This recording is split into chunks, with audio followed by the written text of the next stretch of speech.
Hello, and welcome to Day by Day True Crime Stories, the podcast where we explore a different crime or justice milestone from this day in history.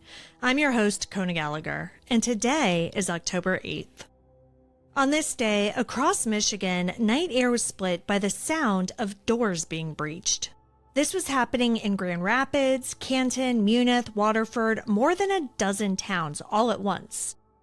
FBI agents and Michigan State Police moved in, hitting locations they'd been quietly watching for months. By sunrise on October 8, 2020, the story was public. Federal prosecutors announced that 6 men had been arrested in a conspiracy to kidnap Michigan Governor Gretchen Whitmer. That same morning, the state's attorney general revealed that 7 more were charged under Michigan's anti-terrorism law. Today, we're talking about the plot to kidnap Michigan Governor Gretchen Whitmer and how it was stopped before it became a tragedy. Let's get started.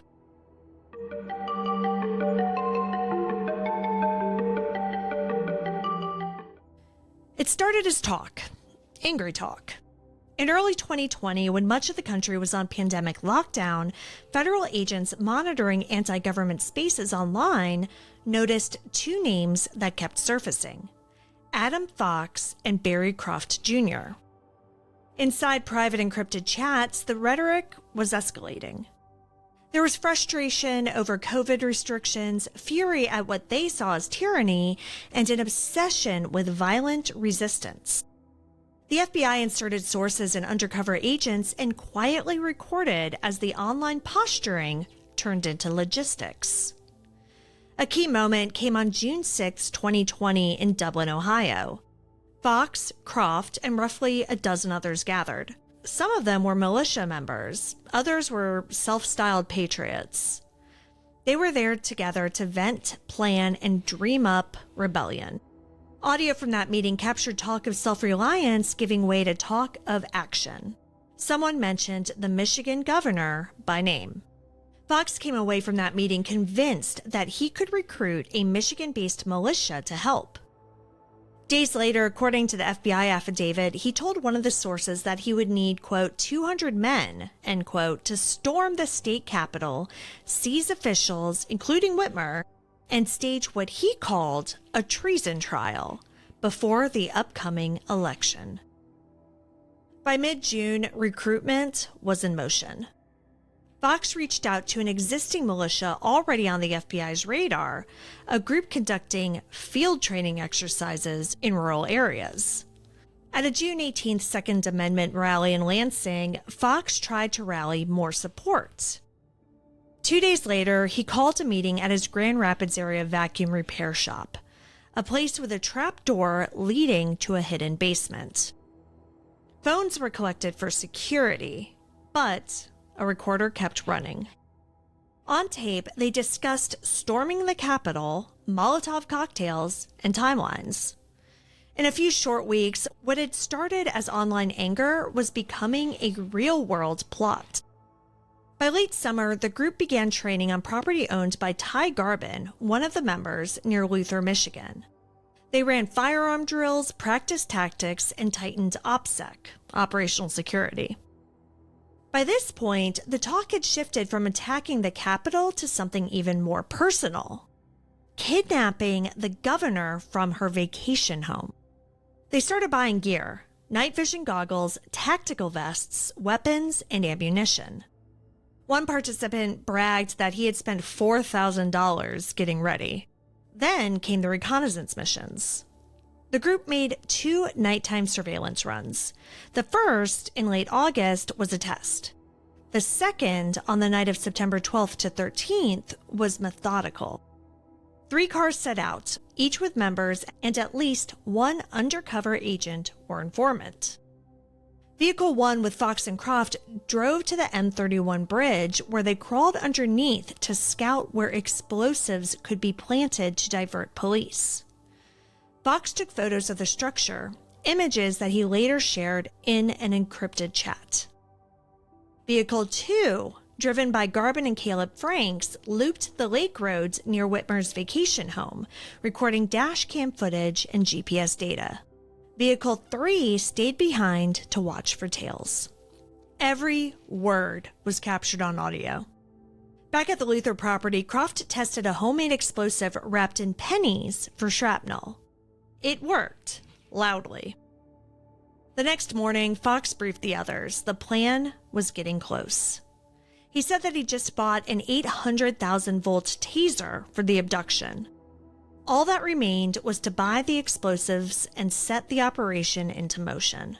The FBI decided to not wait a single day longer.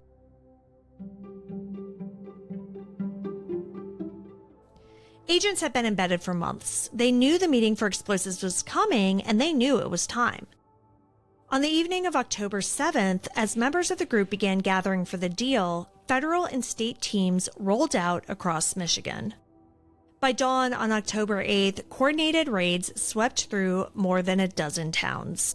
6 men, Fox, Croft, Garbin, Franks, Harris, and Caserta, were in federal custody, charged with conspiracy to kidnap. 7 others, Paul Beller, Sean Fix, Eric and William Null, Pete Musico, Joseph Morrison, and Michael Null, were charged under state terrorism statutes. For months, their words had been caught on tape. Now, their mugshots filled the news. That morning, Michigan's governor called the plot, quote, the work of sick and depraved men, end quote. The investigation, she said, had prevented a tragedy.